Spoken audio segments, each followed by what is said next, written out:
উচ্চশ্রী পোর্টালে আবেদনের যোগ্যতার শর্ত অর্থাৎ এলিজিবিলিটি ক্রাইটেরিয়া কি কি রয়েছে, কোনো একজন প্রার্থী অ্যাপ্লাই ফর ট্রান্সফার করলে আমরা সরাসরি এই লাইভ ভিডিওটির মাধ্যমে দেখে নেব। তো উচ্চশ্রী V1.0 বাংলা শিক্ষা পোর্টাল উচ্চশ্রীতে এলে এখানে অ্যাপ্লাই ফর ট্রান্সফার দেখুন, নিচে এখানে এলিজিবিলিটি ক্রাইটেরিয়া রয়েছে এবং কি কি ডকুমেন্ট এখানে আপলোড করতে হবে সেটা সরাসরি আমি এই ছোট্ট ভিডিওটির মাধ্যমে দেখানোর চেষ্টা করছি।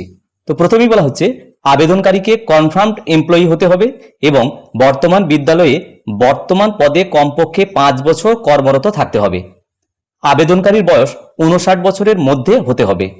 সেকেন্ডারি স্কুলের ক্ষেত্রে বর্তমান কর্মস্থল থেকে চাওয়া কর্মস্থলের দূরত্ব 25 কিমির বেশি হতে হবে। প্রাইমারি শিক্ষকরা একই সার্কেলের মধ্যে ট্রান্সফারের জন্য আবেদন করতে পারবেন না। গত 5 বছরের মধ্যে ট্রান্সফার পেয়েছেন এমন শিক্ষক বা কর্মচারী আবার আবেদন করতে পারবেন না।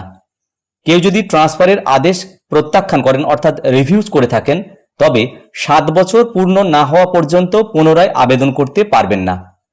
যাদের বিরুদ্ধে suspension, departmental proceedings, judicial proceedings বা ফিনান্সিয়াল ইরেগুলারিটি এর অভিযোগ বা মামলা রয়েছে তারা আবেদন করতে পারবেন না। এবার আমরা দেখে নেব ট্রান্সফারের ক্ষেত্রে প্রধানত কোন কোন নথিগুলিকে আপলোড করতে বলা হচ্ছে। অসুস্থতা সংক্রান্ত নথি যদি প্রয়োজন হয়, 40% বা তার বেশি শারীরিক প্রতিবন্ধকতার সার্টিফিকেট যদি প্রয়োজন হয়, মহিলা শিক্ষকের ক্ষেত্রে অর্থাৎ শিক্ষিকাদের ক্ষেত্রে সন্তানের বার্থ সার্টিফিকেট যদি প্রয়োজন হয়, স্বামী স্ত্রীর কর্মস্থলের দূরত্বর যে সার্টিফিকেট অর্থাৎ দূরত্বের প্রমাণ যদি প্রয়োজন হয়, বর্তমান কর্মস্থল এবং স্থায়ী ঠিকানার দূরত্বের প্রমাণ যদি প্রযোজ্য হয়, প্রতিটি আপলোড করা নথির সাইজ 200 কেবির মধ্যে থাকতে হবে এবং নিচে এখানে কিছু টার্মস অ্যান্ড কন্ডিশন আছে সেটাকে টিক মেরে প্রসিড করতে হবে।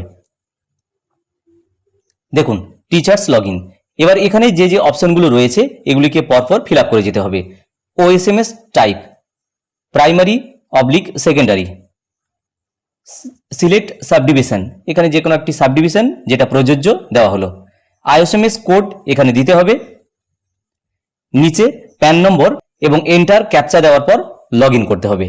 তো ছোট্ট এই বিষয়টির মাধ্যমে আমি সরাসরি দেখানোর চেষ্টা করলাম উচ্চশ্রী পোর্টালে আবেদনের ক্ষেত্রে কি কি যোগ্যতার শর্ত অর্থাৎ এলিজিবিলিটি ক্রাইটেরিয়া রয়েছে এবং কোন কোন নথিগুলিকে এখানে আপলোড করার কথা বলা হচ্ছে ছোট্ট এই ভিডিওটির মাধ্যমে শেয়ার করার চেষ্টা করলাম। ভিডিওটি প্রত্যেককে দেখার জন্য ধন্যবাদ। প্রত্যেকে ভালো থাকুন, সুস্থ থাকুন।